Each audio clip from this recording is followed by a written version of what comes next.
सारी कंपनीज ऐसी हैं जो आपको देखता वेब बना होस्टिंग के प्रोवाइड करती हैं।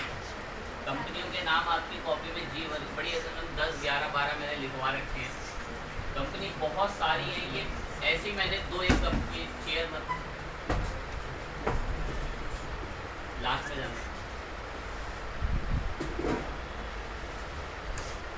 कंपनी बहुत सारी हैं, चाहे होस्टिंगर हो, GoDaddy हो, बिगरॉक हो। इन लोगों ने अपने इंफ्रास्ट्रक्चर बना रखे हैं, फिर ये लोग मार्केट में उतर के लोगों को वेब होस्टिंग बेचते हैं। अब इनके सर्वर 24 घंटे इंटरनेट से कनेक्ट रहते हैं, सब उनको पावर सप्लाई चाहिए होती है, बैकअप, मेंटेनेंस, उस बात का पैसा आपसे लेते हैं। तो आप इनमें से किसी भी कंपनी की सर्विस को रेंट पर ले सकते हैं। अगर रेंट सस्ता होता है तो परफॉर्मेंस बड़ी पुअर होती है, अगर रेंट सस्ता होता है तो परफॉर्मेंस बड़ी पुअर होती है। अब मैंने एक इंडियन कंपनी की सर्विस ले रखी थी पावर बूस्ट करके। इसके अंदर चलकर मैं आगे बात, चेयर मत लाना बिल्कुल, चेयर नहीं बिल्कुल, सबसे लास्ट ना लगे 50 चेयर आगे छुट्टी कर देंगे। जब पीछे लास्ट में कोई चेयर है वहाँ पे, इसी में से हम लोग एक सर्विस पर बात कर लेंगे। बहुत सारी कंपनी जो है वो रेंट पर सर्वर प्रोवाइड करती हैं। आपको जो बेहतर और बेस्ट कंपनी लगे आप उसकी तरफ जा सकते हैं। मैंने यहाँ पर हमारे सर्वर के लॉगिन के लिए आया हूँ। यहाँ पर एक कंपनी है पावर होस्ट करके, कोई मशहूर कंपनी नहीं है, बड़ी सिंपल और बेकारी होस्टिंग देती है। अच्छी होस्टिंग मैंने बोल रखा है कि जैसे होस्टगेटर वगैरह कंपनी है, इनकी होस्टिंग अच्छी है, रिलायबल, बढ़िया एकदम ओके होस्टिंग है, लेकिन कॉस्टली बहुत आती है। तकरीबन एक साल का सर्वर का रेंट इनका 12,000 रुपये से 15,000 रुपये तक का पहुंच जाता है, और डोमेन का खर्चा अलग है। मैंने एक कंपनी से सर्वर रेंट पर ले रखा है। ये दो सर्विस जो दिख रहे हैं, मतलब मेरे दो सर्वर इनके पास से रेंट पर है, और एक डोमेन यहाँ से मेरा रेंट पर है। अब मैं उस सर्विस को एक्सेस करना चाहता हूँ। आप भी जाओ किसी कंपनी से सर्वर रेंट पर खरीदो, वो भी आपसे प्रोफाइल बनवाएगी और देन आपको ऐसे ही कोई इंटरफेस को दे देगी। अब मैं इनसे बोल रहा हूँ कि भाई जो मैंने सर्वर आपसे किराए पर लिया है, मुझे उसका लॉगिन दो। मैं यहाँ पर आकर इस स्क्रीन पर जो आपको इंटरफेस दिख रहा है, इसको इतना डिटेल में समझने की कोशिश मत करो। अगर ऐसा सोचो कि मैं यहाँ पर एक जगह आ रखा हूँ जहाँ मैं कंपनी को इससे बोल रहा हूँ कि भाई मैंने जो आपसे सर्वर किराए पर लिया है, रेंट पर लिया है, लाओ मुझे उसका लॉगिन दो। तो देन मैं यहाँ पर उसको लॉगिन के लिए आया हूँ, और फिर हम लोग हमारे एक सर्वर को लॉगिन करेंगे और वहाँ पे वर्डप्रेस को कॉन्फ़िगर करेंगे। तो मैंने इनकी एक सर्विस ले रखी है, उसी सर्विस को हम लोग यहाँ से अब एक्सेस करने के लिए आए। अब वो सब सर्विस कैसे यूज़ करी जाती है उस पर भी धीरे धीरे बात जो है वो हम लोग अभी शुरू कर देंगे। यहाँ पर ये सर्विस है, मैं इसका लॉगिन टू सी पैनल पे यहाँ पर आके क्लिक दबा दूँ। अब ये होता है एक सी पैनल, कंट्रोल पैनल इसको कहते हैं। सपोज करो ये हमारे सर्वर का लॉगिन इंटरफेस है। ये कैसे मिलता है, इसको ज़्यादा टिपिकल सोचोगे तो परेशानी होगी, मैं आपको हल्के शब्द में समझा दूँ। सपोज मैंने GoDaddy कंपनी के पास गए, या हम लोग होस्टगेटर कंपनी के पास गए, और होस्टगेटर कंपनी के पास आने के बाद हमने यहाँ से फाइनलाइज करके एक लॉगिन करा, अकाउंट बनाया और यहाँ से एक सर्वर रेंट पे ले लिया। और जब मैं रेंट पर ले लूँगा, पेमेंट कर दूंगा, सारी चीज़ ओके हो जाएगी ना। ध्यान लगाएं, कंपनी होस्टिंगर भी है, कंपनी GoDaddy भी है, कंपनी यहाँ पर ये होस्टगेटर भी है। अगर मैं किसी से भी किराए पर सर्वर लेता हूँ ना, तो ये मुझे उस सर्वर की डिटेल ऐसे मेल करते हैं। देखिए, ये हम लोग यहाँ मेल इंटरफेस की तरफ गए। अब इस मेल इंटरफेस के अंदर हम यहीं पर ही आएंगे। तो कंपनी देखो मुझे ऐसे मेल करती है कि आपकी लॉगिन डिटेल्स यहाँ पर हैं, आपके कंट्रोल पैनल की डिटेल यहाँ पर सब ये बता रखी है, नेम सर्वर वगैरह बता रखे हैं, और आपने जो सर्वर हमसे लिया है ये उस सर्वर का आईपी है। ये पूरी डिटेल ऐसे देते हैं, पूरी डिटेल अपने सर्वर की। जब आप कभी भी किसी कंपनी से सर्वर रेंट पर लोगे तब आती है। आपने GoDaddy से जाके सर्वर रेंट पर लिया, आपको ईमेल कर देगा कि भाई ये तुम्हारी डिटेल्स है। जैसे आप किसी कंपनी से सर्वर लेंगे आपको ईमेल कर देते हैं कि ये आपकी डिटेल्स हैं जो आपने हमसे सर्वर रेंट पर लिया है। अब मैंने जो सर्वर रेंट पर लिया है ये उसका लॉगिन है। मैंने जो सर्वर रेंट पर लिया है ये उसका लॉगिन है। अगर इसको ऐसे भी नहीं समझ सकते तो और इजीली समझो। जब मैंने कंपनी से सर्वर खरीदा तो कहते हैं न्यू अकाउंट इंफॉर्मेशन, कह रहा आपके नए अकाउंट की जानकारी यहाँ पर हमने भेजी आपको। मैं क्या भेज दी जानकारी, जरा पढ़ूँ तो सही।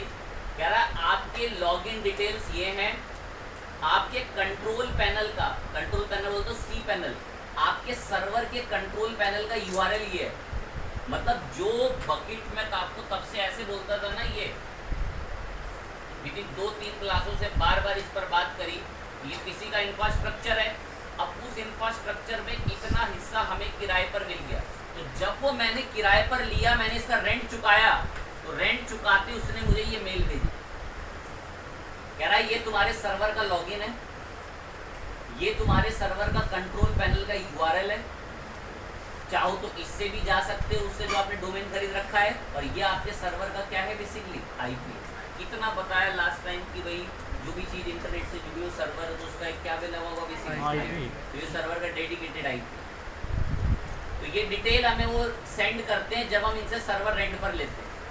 अब ये लॉगिन डिटेल से चलो वाकई में लॉगिन करते भी हैं। मैंने इस पर क्लिक दबाया, क्लिक दबाते कहता है सी पैनल का लॉगिन करो, सी पैनल का लॉगिन। सी पैनल तो कंट्रोल पैनल, बिल्कुल ही भाषा के गिरे हुए स्तर में सुनना है ना, तो ऐसा सोचो मैंने कंपनी से सर्वर किराए पर लिया, ये उस सर्वर का लॉगिन। कह रहा अगर आप इस सर्वर पे, यहाँ पे कह रहा अगर आप यहाँ पे कोई भी फाइल वाइल कुछ भी अपलोड करना चाहते हो ना इस हिस्से में, तो ये उसका लॉगिन है। और ये लॉगिन हमें तभी मिलेगा जब हम इसका किराया चुकाएंगे। तो मैंने बताया तो ये लॉगिन है, मैं उनको मेल करके दे देते हैं। ये डाला मैंने उसका यूजर नेम, यही हिट कर दिया मैंने उसका पासवर्ड, लॉगिन पे हिट करा तो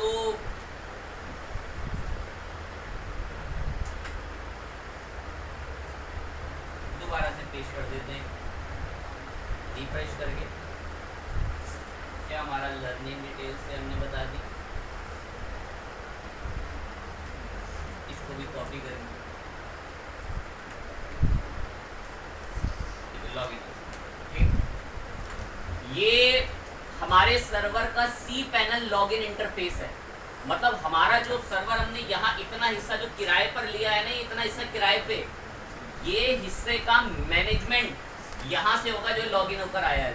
वो कहते हैं कंट्रोल पैनल सी पैनल, ये हमारी वेबसाइट का रियल एंड में सर्वर का एक्सेस है।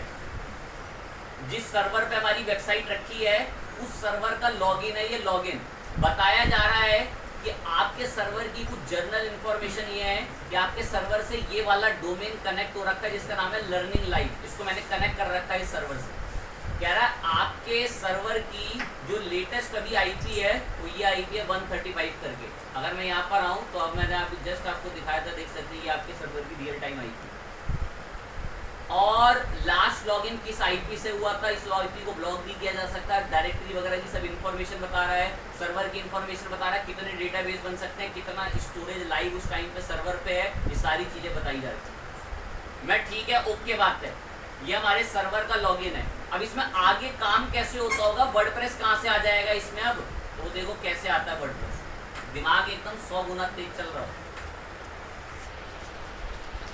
तो हमने कंपनी का सर्वर किराए पर लिया, कंपनी ने मुझे डिटेल भेजी, डिटेल भेजते ही मैंने सी पैनल लॉगिन कर लिया। और सी पैनल के अंदर ये फालतू की चीज़ देखोगे तो बहुत दिमाग कंफ्यूज होगा।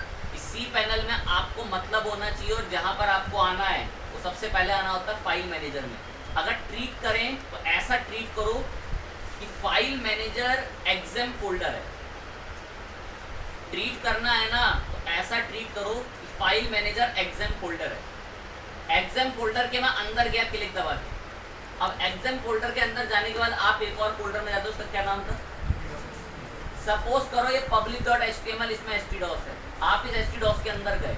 अब जब आप अंदर चले जाते थे htdos के तो क्या करते थे, एक नई फाइल बनाते थे, अच्छा सिलेक्ट करते थे, htdos में जाने के बाद क्या करते थे, कहाँ पेस्ट करते थे, पहले फोल्डर बनता है, तो सबसे पहले यहाँ पर एक फोल्डर बनाएंगे हम न्यू फोल्डर करके, प्रोसीजर बिल्कुल वही है, बस सर्वर के अकॉर्डिंग चीजें अलग है। हमें सबसे पहले जब हम हमारे सर्वर में लॉगिन कर लेते हैं, लॉगिन करते ही हमें सबसे पहले आना पड़ता है हमारे फाइल मैनेजर में। फाइल मैनेजर में आने के बाद आपको आना पड़ता है पब्लिक HTML के अंदर, और पब्लिक HTML में यहाँ नया फोल्डर बनाना है, और ये सारा काम जो नया फोल्डर बनने का है ये आपके लोकल कंप्यूटर के किसी स्टोरेज पे नहीं हो रहा, ये सर्वर के स्टोरेज पे होगा। तो मैंने न्यू फोल्डर पे क्लिक करा, क्या नाम रखना चाहते हो अपने इस प्रोजेक्ट का, मैं इसका नाम आप वर्क करके रख दो, और क्रिएट न्यू फोल्डर किया। कह रहा है ठीक है आपका एक फोल्डर बना दिया हमने वर्क नाम से, मैं ठीक है ओके बना दिया वर्क फोल्डर। मैं वर्क फोल्डर के अंदर गया, ये तो खाली है। वर्क फोल्डर के अंदर गए तो ये भी क्या है बेसिकली, इसके अंदर वर्डप्रेस की फाइलें होनी चाहिए। तो मैंने यहाँ पर मुझे एक ऑप्शन दिख रहा है किस नाम से, बेसिकली अपलोड। मैंने अपलोड पे क्लिक करा और सिलेक्ट फाइल पर गए, और यहाँ पर आकर मैंने डाउनलोड्स में मेरे पास लेटेस्ट वर्डप्रेस का पैकेज अवेलेबल है और इसको अपलोड कर दिया। क्योंकि दिमाग अभी भी काम नहीं करते, एक और बार कोशिश कर देंगे। हम लोग फाइल मैनेजर में गए, पब्लिक HTML में आए, भाई लाइव में ऐसे ही काम होता है। एग्जाम कभी शायद दोबारा मैं उस पर बात ना कर पा रहा हूँ, कभी भी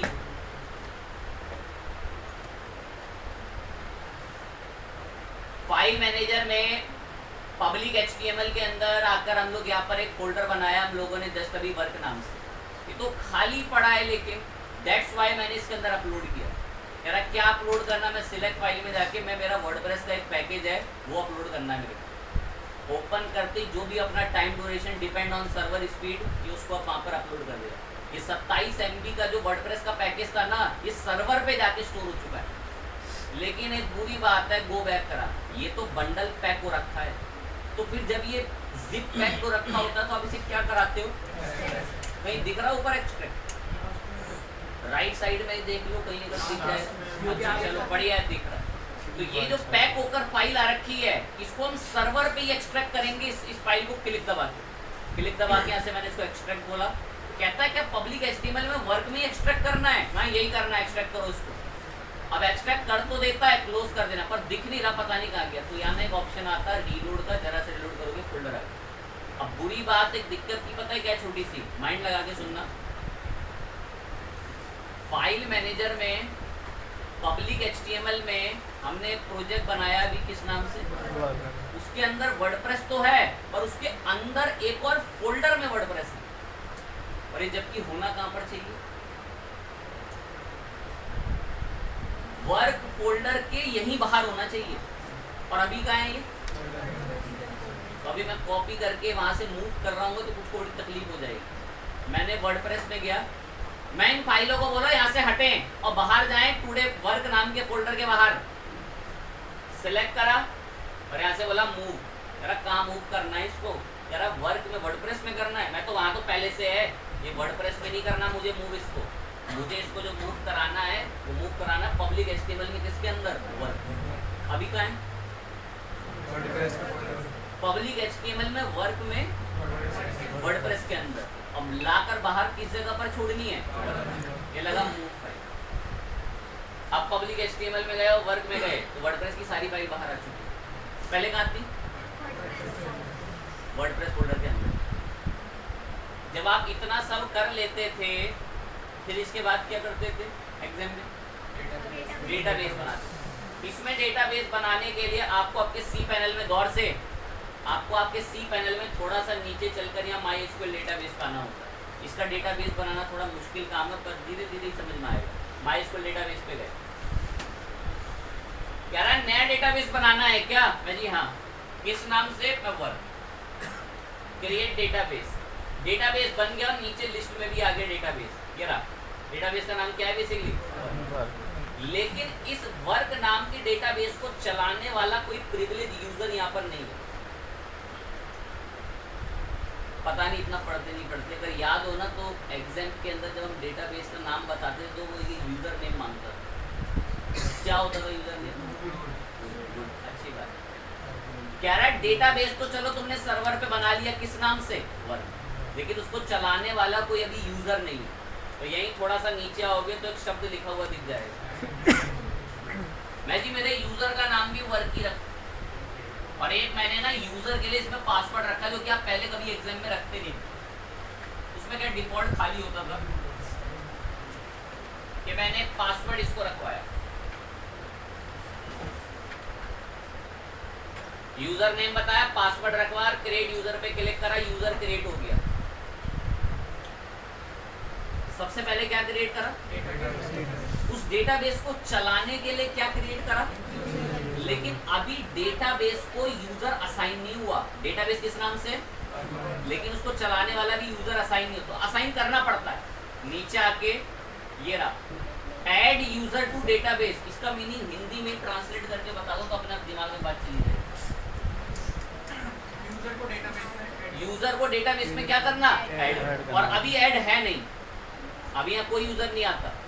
फिर नीचे गए तो यहीं पर आकर हमने यूजर पर आकर इसको बताया टुडे, उसका हमारा वर्क, और वर्क के अंदर नीचे भी हमारा जो डेटाबेस है वर्क। मैं जानबूझ के इनके नाम सेम रखता हूँ। ऐड पर हम लोगों ने कह रहा है क्या आप इस यूजर को डेटाबेस की सारी प्रिविलेजेस दिला देना चाहते हो? एक तरीके से परमिशन। मैं हाँ दिलवाओ उसको सारी परमिशन। और देन करा make changes, everything is done successfully. बस अब हमें वर्डप्रेस कॉन्फ़िगर करना है। हमारे सर्वर में हमने प्रोजेक्ट बना रखा है, एक फोल्डर बना रखा है, किस नाम से? और मैं ये ना बाहर ही लिखा होता है सी पैनल में। कह रहा आपका जो ये सर्वर है ना, इस सर्वर पर एक डोमेन कनेक्ट हो रखा है, जिस डोमेन का नाम क्या है? Basically learninglife.site। अब मैंने यहाँ पर आकर नाम लिखा learninglife.site करके, और प्रोजेक्ट का नाम हमारे यहाँ पर क्या बता दिया जो कि रख रखा हम लोगों ने?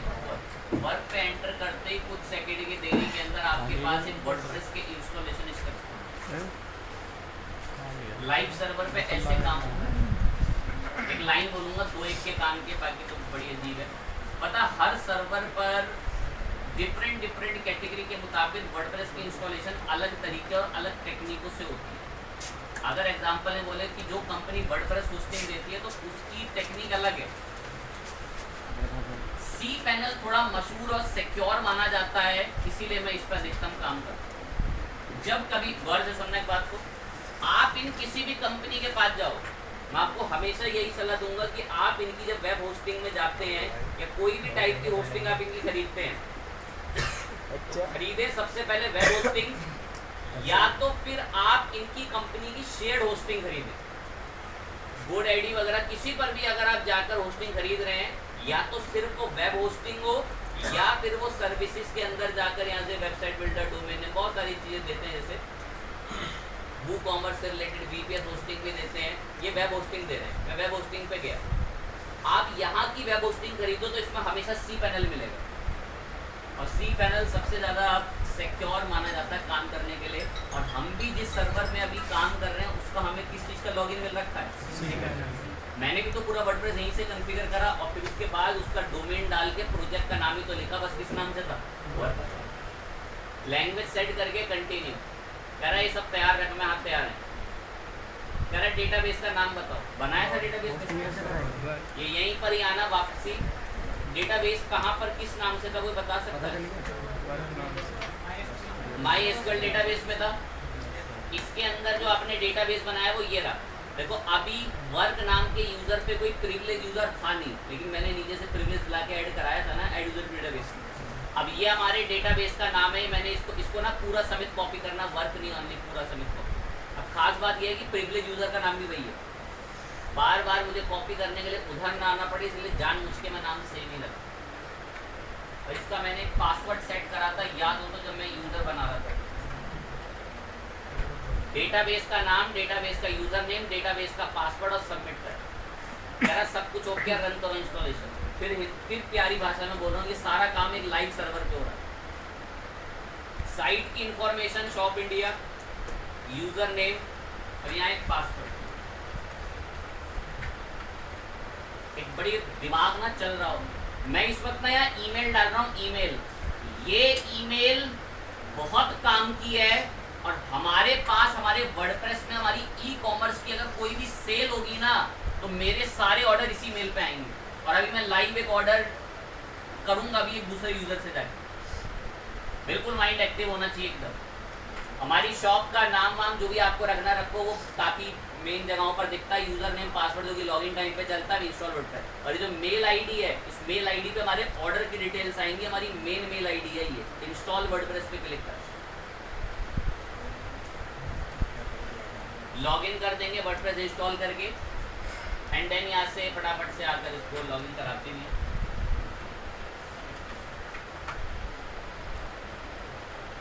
या आपने इसको लॉगिन कर दिया।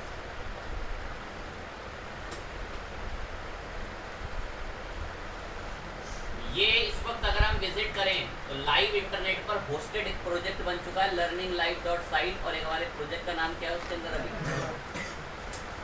अगर मैं पब्लिक एचटीएमएल के बाहरी वर्डप्रेस डाल देता ना तो डायरेक्ट learning.site पर वेबसाइट आती, लेकिन मैंने उसके अंदर क्या बनाया जाके पब्लिक एचटीएमएल में फोल्डर, और उस फोल्डर की वजह से इसके अंदर आपको इसमें ई कॉमर्स फटाफट मेंटेन करते हैं।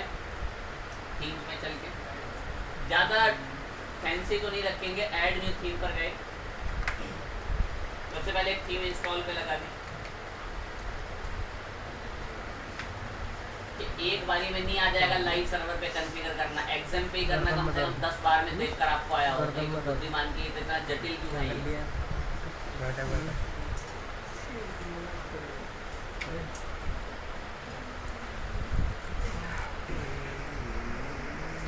एक्टिवेट करने के बाद मैं ना देखो छोटी छोटी चीज़ें इंस्टॉल करूंगा। मैं इसका एक साथ ना डेटा नहीं मंगा रहा, स्टार्टर टेम्पलेट। थीम इंस्टॉल करने के बाद फटाफट से प्लगइन्स पे काम कर लेते हैं। 2-1 प्लगइन इंस्टॉल कर लेंगे और एक ऑर्डर कर कर देखेंगे, जो हमारा मकसद है देखने का कि क्या ऑर्डर ऐसे होता भी है नहीं होता। ऐड न्यू प्लगइन पर, क्योंकि अब लाइव सर्वर है, प्रॉपर चीज़ें काम करती हैं, लोकल सर्वर में नहीं करती हूँ चीज़ें का। सबसे पहले तो मैं पॉपुलर के सेक्शन में जाके एक हमारे सबसे काम का प्लगइन जो अभी रहने वाला मैं उसको इंस्टॉल करूंगा। मैं होम पेज पे चलो मंगा लेंगे अगर रहा तो। वूकॉमर्स को मैंने इंस्टॉल पे क्लिक करा, नहीं मंगाएंगे एलिमेंटर, कौन उसको जबरदस्ती भीड़ मंगाए। वूकॉमर्स एक ऑर्डर करके दे, कुछ भी नहीं बदला। जो इतने समय से हम लोकल सर्वर पे मेहनत कर रहे थे सब तो वही है, कुछ भी अलग चीज़ नहीं है वर्डप्रेस में। पर लाइव सर्वर में इंस्टॉलेशन कुछ चीज़ें स्टेप्स बदल जाते हैं।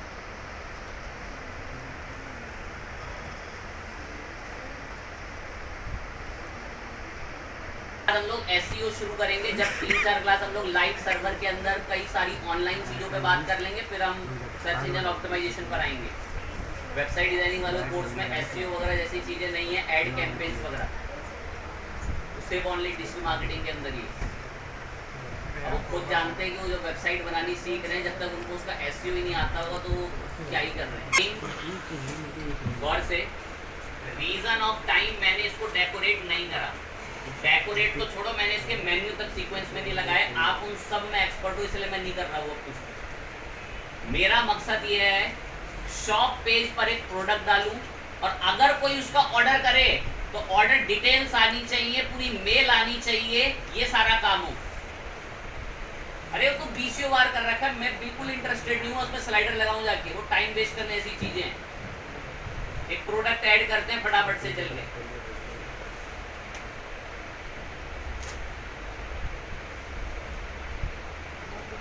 तो पूरा कैसे उनको वो आज भी नहीं आता हो।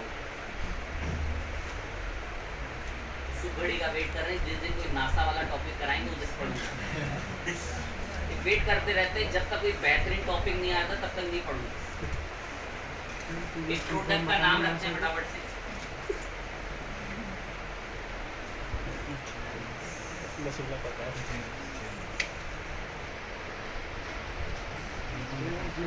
जरूर कर लियो अगर मतलब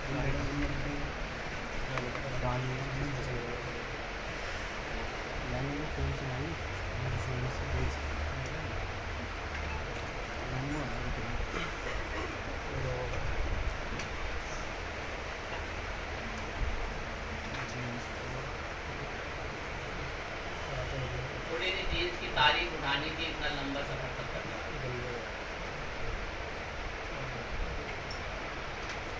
ये प्रोडक्ट ऐड कराने के लिए आए थे, तारीफें भी दे गए, ये डॉलर में भी बदल दूंगा। नहीं मिल रहा। नाम बताया जीन्स, थोड़ी तारीफ बता दी, एक प्रोडक्ट इमेज भी बता देते हैं।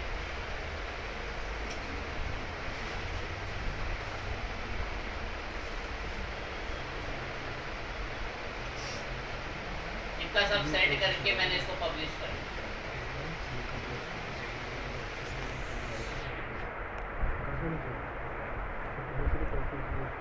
शॉप के सेक्शन में हमारे पहले प्रोडक्ट का वेलकम हो जाएगा।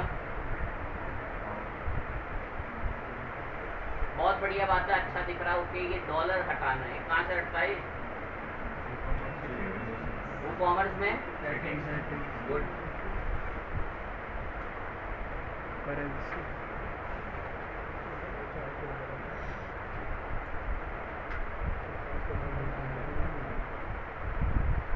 एक लाइन है, बहुत ध्यान से। मैं इस ब्राउजर पे, ये यहाँ पर एक फोटो दिख रही है, मैं इस ब्राउजर पे एज अ एडमिन लॉगिन हूँ, एज अ एडमिन। लेकिन अब मैंने जानबूझ के दूसरा ब्राउजर खोला और इस दूसरे ब्राउजर पे आके ऐसे देखो ध्यान से,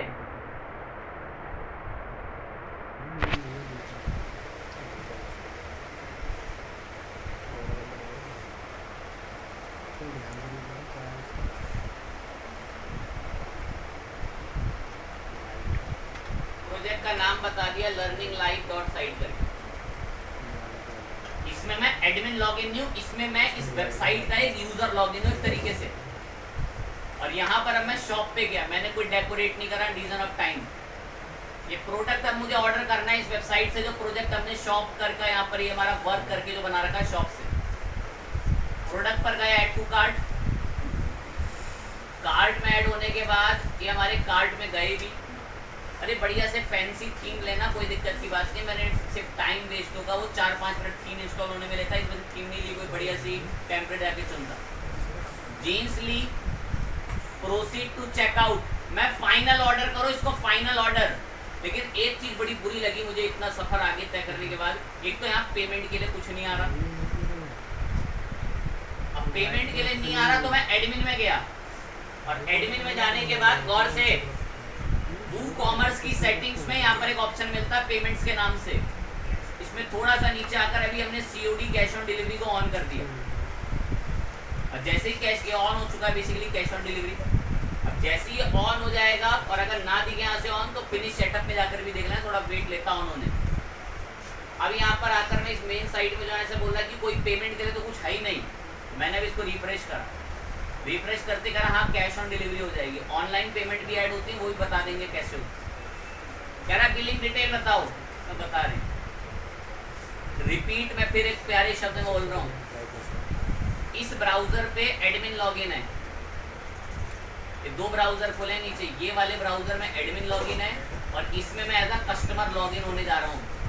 और कस्टमर ने अभी शॉप के सेक्शन से एक जीन्स पसंद करी है, और वो जीन्स अभी कार्ट में ऐड है, और वो उस जीन्स को अब परचेज करने जा रहा है प्रोसीड टू चेकआउट से। अब कस्टमर यहाँ पर अपनी डिटेल फिल करेगा, फटाफट मुझे एक रैंडम डिटेल भरनी है।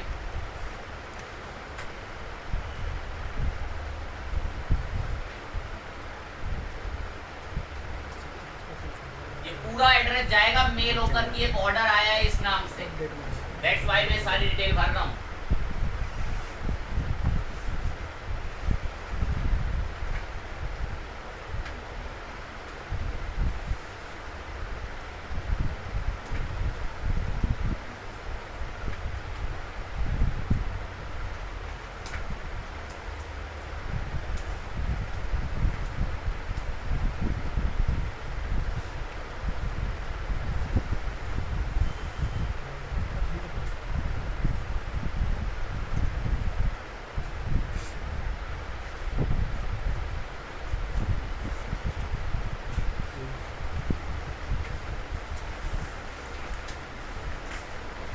ऑर्डर जो कर रहा है उसकी डिटेल डाली जा रही है कि ये इंसान ने वो जीन्स पसंद करी है, वो इसका ऑर्डर दे रहा है। डिटेल भर ली, कैश ऑन डिलीवरी चुन रखा, प्लेस ऑर्डर पे क्लिक करा। प्लेस ऑर्डर पे क्लिक करते कुछ ही सेकंडों में ऑर्डर हो चुका है। कह रहा भानु नाम से जिस इंसान ने ऑर्डर कराया ना अभी, उसका ऑर्डर नंबर है 16। सारी डिटेल कब कब ऑर्डर हुआ, नीचे प्रॉपर बिलिंग एड्रेस वगैरह सारी चीज आ चुकी है, प्रॉपर अमाउंट वगैरह, कैश ऑन डिलीवरी स्टेटस है। आप गौर लगाओ एकदम ध्यान से। अब मैं आया एडमिन में, ये तो कस्टमर ने ऑर्डर दिया, अभी कस्टमर ने यहाँ पर ये कस्टमर ने ऑर्डर दिया वो जीन्स का। अब मैं एडमिन में आया और एडमिन में यहाँ थोड़ा सा स्क्रॉल करके अब चलूंगा ऑर्डर्स पे। और जैसे मैं इसे ऑर्डर्स पे गया तो यहाँ पर अभी हमारे पास एक तो ये बहुत ही नालायक, फिर यहाँ पर भानु नाम से एक पर्सन ने जो है अभी एक ऑर्डर दे रखा है, ये भानु नाम से पर्सन है, जस्ट अभी मैंने वहां से ऑर्डर हिट करा और जैसे ही मैं इस पे क्लिक, अभी देखो ये ऑर्डर ना प्रोसेसिंग में। हमारे पास आगे चलकर लॉजिस्टिक कंपनियों से हम लोग लॉगिन करके टाइप करते हैं और जब कभी भी हमारे पास कोई ऑर्डर आता है, जब कभी भी हमारे पास कोई ऑर्डर आता है तो उस ऑर्डर को ऑटोमेटिक वो लॉजिस्टिक कंपनी प्लगइन के थ्रू फैच कर लेती है। अब जैसे भानु नाम से ऑर्डर आया, आपको दिक्कत देने की जरूरत नहीं है कि आपको भानु के घर जाके वो ऑर्डर देके जाना है। अरे खुद लॉजिस्टिक कंपनी को भानु की डिटेल चली गई होंगी और वो आपके वेयर हाउस जाएगी और आपके प्रोडक्ट को उठा के ऑटोमेटिक वहाँ पे डिलीवर करके आएगी।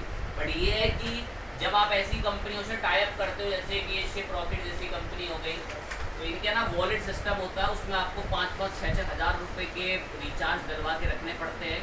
देन ये पूरा प्रोसीजर जो है वो वर्क करता है। ये वर्डप्रेस के साथ किसी के साथ भी जुड़कर काम कर सकते हैं। ओके चीज है। अभी जो ऑर्डर आ रखा है ना, इसकी खास बात देखिए एक तो और।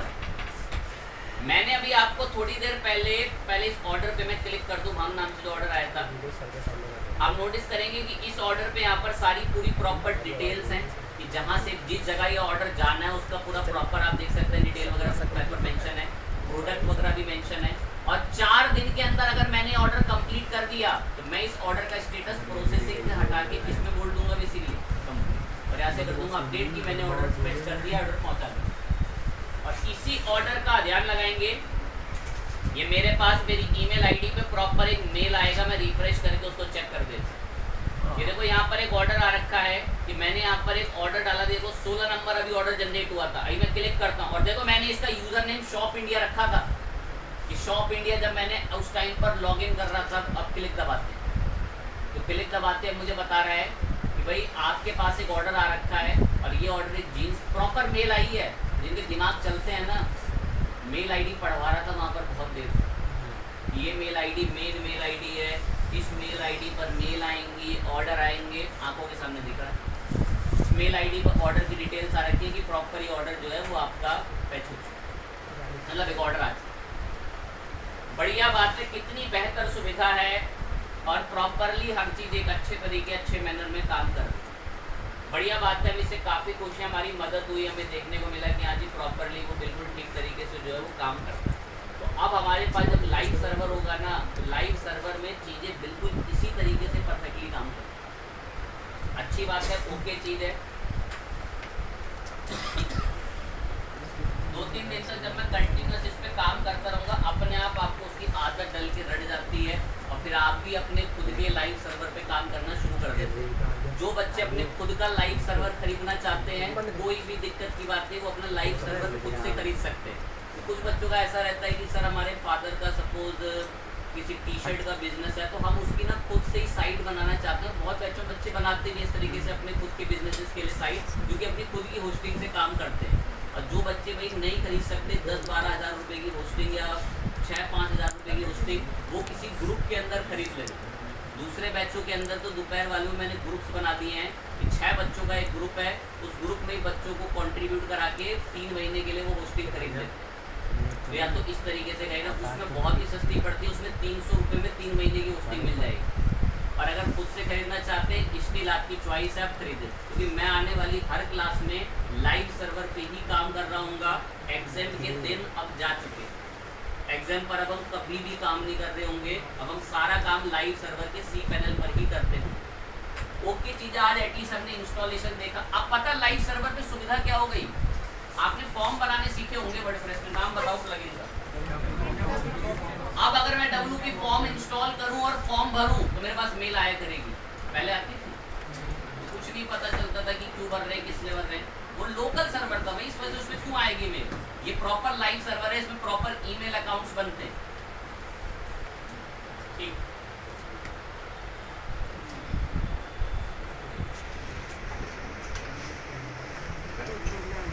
प्लगइन है, प्लगइन का नाम है क्रिस।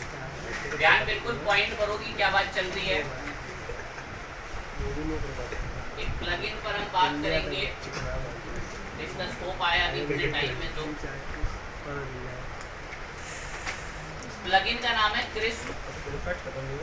ये क्रिस क्या करता है तो थोड़ा सा मैं बता देता हूँ ऐसे बोल के।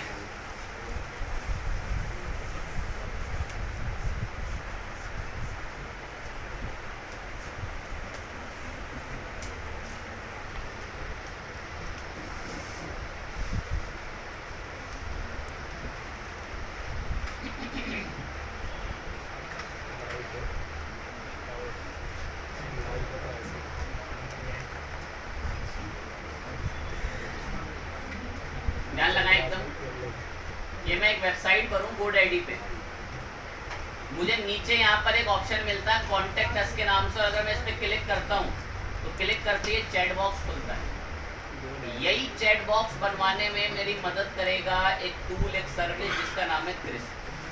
बहुत तेज बाउंस निकलने वाला है, ध्यान टॉपिक पर। क्लिक दबाया मैंने क्रिस,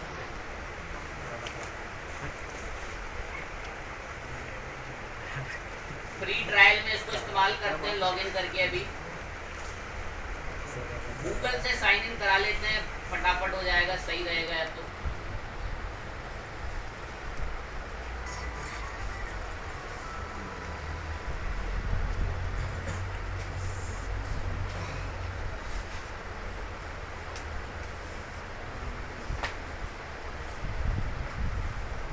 पहले से अकाउंट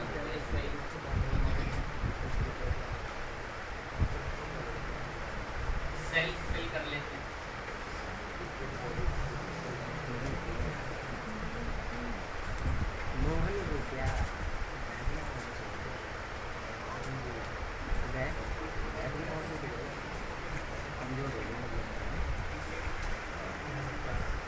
वेट गेन हो गया 3 किलो तो ऑप्शन है।